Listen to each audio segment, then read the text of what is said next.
মদ্যপ অবস্থায় যুবকের হাতে প্রাণ গেল এক স্থানীয় যুবকের। আহত আর এক যুবক মালদা মেডিকেল কলেজ হাসপাতালে চিকিৎসাধীন। ঘটনাটি ঘটেছে কালিয়াচক থানার চৌরি অনন্তপুর গোয়ালপাড়া এলাকায়। এই ঘটনায় উত্তেজনা ছড়ায় ওই এলাকায়।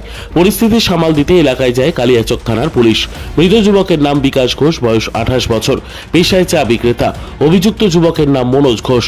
গুরুতর আশঙ্কাজনক অবস্থায় মালদা মেডিকেল কলেজ ও হাসপাতালে চিকিৎসাধীন রয়েছে। স্থানীয় পরিবার সূত্রে জানা যায়, রং উৎসবের রাতে কালিয়াচক থানার গোলাপগঞ্জের চৌরি অনন্তপুর এলাকা দিয়ে একটি মোটর বাইকে করে বিকাশ ঘোষ যাচ্ছিল। তখন মদ্যপ অবস্থায় মনোজ ঘোষ তাকে দেখে অসভ্য ভাষায় গালিগালাজ করে। বিকাশ এ বিষয়ে প্রতিবাদ করলে অভিযুক্ত যুবক হাসুয়া দিয়ে কুপিয়ে খুন করে বিকাশ ঘোষকে। এই ঘটনায় এলাকায় তীব্র উত্তেজনা ছড়ায়। ঘটনাস্থলেই মৃত্যু হয় যুবকের। মৃতদেহ ময়নাতদন্তের জন্য মালদা মেডিকেল কলেজ হাসপাতালে পাঠায় পুলিশ। এই ঘটনার তদন্ত শুরু করেছে। উৎসবের আমেজে পোশাকের জগতে অন্যতম ঠিকানা। ঈদ উপলক্ষে আপনাদের জন্য দাদাভাই ক্লথ স্টোর নিয়ে এসেছে আধুনিক পোশাকের নতুন কালেকশন। এখানে আপনারা পেয়ে যাবেন ছেলে মেয়েদের নিত্য নতুন ডিজাইনের ব্র্যান্ডেড কোম্পানির পোশাক, মেয়েদের পাঠানি চুড়িদার, ছেলেদের পাঞ্জাবি, একাধিক ডিজাইনের শাড়ি, বয়স্কদের উন্নত মানের লুঙ্গি, ব্র্যান্ডেড কোম্পানির জিন্স প্যান্ট এবং শার্ট সহ একাধিক আধুনিক ডিজাইনের পোশাক। তাই আজই আসুন আপনাদের পরিচিত দাদাভাই ক্লথ স্টোরে। আমাদের ঠিকানা সাতটারি হাই স্কুলের সামনে, সাতটারি ইংরেজ বাজার, মালদা। যোগাযোগের নম্বর 8768192093 অথবা 6296382387। কি হয়েছিল ওখানে তো আমি ছিলাম না, আমি নিজের বাড়িতে ছিলাম। আমার বাড়ি মঙ্গলবাড়ি নলডুবি। কিন্তু আমি ফোনে শুনতে পেলাম যেরকম ভাইদের সঙ্গে মারামারি হয়েছে, যে ওই যে বিকাশ ঘোষ যে মারা গেল আমার ভাই, আর আমার আর এক দাদাকে আঘাত করেছে। দাদার মাথায় কোপ আছে, হাতে কোপ আছে। সেই দাদাও সিরিয়াস আছে খুব, আর হাতের রগ কাটা গেছে। ওই সব ভর্তি আছে এখানে দুজনে। একজন তো চলে গেল। আচ্ছা, কে মেরেছে? মনোজ ঘোষ। আচ্ছা, হ্যাঁ, ওকে মানে আমার ভাইরা গাড়ির মোটরসাইকেলে বাড়ি থেকে বেরিয়েছিল। ভাই আমার নেশাপান কিছু করে না, বাড়ি থেকে বেরিয়েছিল। এবার মনোজ ঘোষ মদ খেয়ে ভাইকে টোন কেটেছে, গালাগালি করেছে। ভাইয়ের সহ্য হয়নি, তখন এবার দুজনে ওর মুখোমুখি হয়েছে। তখন ওরা মনোজ ঘোষরা বাড়ি থেকে হাঁসুয়া লাঠি নিয়ে তখন আমার ভাইকে কুপিয়েছে। মারা গেছে? হ্যাঁ, ভাই মারা গেছে। কি চাচ্ছেন আপনারা? আমরা চাই ওর শাস্তি হোক। আপনার নাম? আমার নাম ভারতী ঘোষ। রঙের দিনে আজকে হোলি খেলাতে মানে মুখোমুখি সংঘর্ষ, একটা কোনো কিছু নিয়ে আজকে অ্যাকশন হয়েছে, দিয়ে হাসুয়া নিয়ে মুখোমুখি সংঘর্ষ হয়েছে। তাতে কোপাকুপি হয়েছে। একজন মারা গেছে, তার নাম হলো বিকাশ ঘোষ, এবং যে বিপক্ষ পক্ষ ছিল সে হলো মনোজ ঘোষ। তিনি এখন বেঁচে আছেন। এখন উনিও নার্সিংহোমে ভর্তি আছে, এই সদর হাসপাতালে ভর্তি আছে। আচ্ছা, বাড়ি কোথায়? বাড়ি হলো চৌরি অনন্তপুর গোয়ালপাড়া। কোন থানা? থানা হলো কালিয়াচক। আচ্ছা, কি নিয়ে হয়েছিল গন্ডগোলটা, কি শুনলেন? কি ইস্যু নিয়ে হয়েছিল সেটা কথা আমি বলতে পারবো না। আমি পরে করে এসে দেখলাম যে কোপাকুপি চলছে, কিন্তু তার আগে কি হয়েছিল সেটা আমি বলতে পারবো না, কেন তখন আমি উপস্থিত ছিলাম না। মানে ওটা গন্ডগোলটা হয়েছিল? যে মনোজ ঘোষ যে কোপিয়ে মার্ডার করেছে, সে মদ খেয়ে এদেরকে ভাষা খারাপ করে গাল দেয়। এরা বাইক নিয়ে যাচ্ছিল, ওরা এদেরকে মানে মুখের ভাষা খারাপ করে গালিগালাজ করে। তখন এরা ওর সঙ্গে সংঘর্ষ হয়, তখনই দুজনকে ধরাধরি হয়। আবার বাড়ি এসে হাসুয়া নিয়ে আবার কোপাকুপি শুরু হয়ে।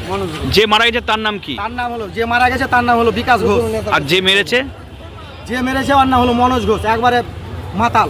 আচ্ছা, এমনি? হ্যাঁ, পুলিশ গেছে, আমাদের ওখানকার ফাঁড়ির পুলিশ গেছে। হ্যাঁ, ওখানকার ফাঁড়ির দায়িত্বে আছে আনসারুল বাবু, উনি গেছেন, উনি গিয়ে তদন্ত করছেন। উনি এখন বর্তমানে সেখানে আছে। এমনি ব্যাপার এখানে নেই। আচ্ছা, এখানে কি চাচ্ছেন আপনারা গ্রামবাসী হিসাবে? আমরা চাইছি দোষীর যেটা উচিত সাজা, আর না এলে আর অবস্থা খারাপ হয়ে যাবে। আমরা দোষীকে ছাড়বো না। আপনার নাম? আমার নাম হলো পলাশ ঘোষ। দোল নিয়ে অনেক জায়গায় গন্ডগোল হয়েছে, এটা কোনো রাজনৈতিক গন্ডগোল নয়। পুলিশ অ্যাকশন নিয়েছে, কালিয়াচকে হোক, ইংলিশ বাজারই হোক, মানিকচকে হোক, সব জায়গায় পুলিশ সক্রিয় অ্যাকশন নিচ্ছে, এবং এটা মমতাজি সিরিয়াস বলে দিচ্ছেন। কোনো রকমের বান্ধবুত সহ্য করেছে, যে দলেরই হোক আর যে ধর্মেরই হোক। মালদহের কালিয়াচকে আমরা দেখলাম কিছু প্রতিবাদী যুবককে কুপিয়ে খুন করা হলো, কি বলবো? আমরা বরাবর যেটা বলে আসছি, গোটা মালদা জেলার সঙ্গে মালদা শহরেও প্রশাসনিক ব্যবস্থা সম্পূর্ণরূপে ভেঙে পড়েছে। বিগত 3 মাস ধরে যদি আমরা দেখতে পাচ্ছি, তাহলে সমস্ত জায়গায় বিহারের মতন কালচার মালদা জেলাতে শুরু হয়েছে, শ্যুট আউট, এবং সঙ্গে সঙ্গে তারা প্রাণে মারা যাচ্ছে। তার অন্যতম কারণ হলো সমস্ত জায়গায় পুলিশের টহলদারি বন্ধ হয়ে গেছে সব থানায়। পুলিশের জিপ দেখে কেউ ভয় পায় না। সমস্ত জায়গায় শুকনা নেশার দ্রব্য প্রচুর পরিমাণ যুবকদের কাছে পৌঁছে গেছে। সবার কাছে খোলা অস্ত্র পাওয়া যাচ্ছে। সাধারণ মানুষ দেখতে পাচ্ছে, পুলিশ দেখতে পাচ্ছে না। সাধারণ মানুষ প্রতিবাদ করতে পারছে না। এবং সর্বোপরি গোটা পশ্চিমবঙ্গ জুড়ে মমতা ব্যানার্জির মদের পাউচ সবার কাছে পৌঁছে গেছে।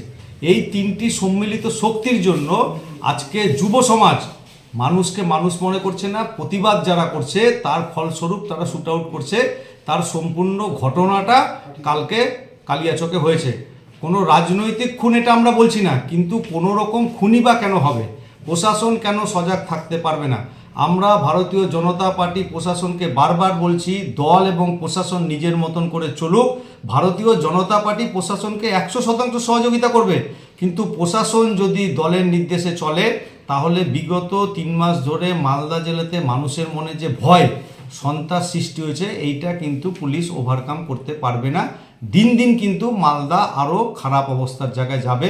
তাই সময় থাকতে থাকতে মানুষ যেন নিজেদের হাতে আইন ব্যবস্থা না তুলে নেয়। প্রশাসনকে অনুরোধ রাখবো, থানার নজরদারি বাড়াক, পুলিশের জিপ দেখে মানুষ ভয় পাক, যারা অন্যায় করছে তাদের কঠোরতম সাজা দৃষ্টান্তমূলক হোক, এবং চারিদিকে যে নেশার দ্রব্য প্রচুর পরিমাণে পাওয়া যাচ্ছে, খোলা অস্ত্র পাওয়া যাচ্ছে, সেগুলো যেন রিকভারি করে।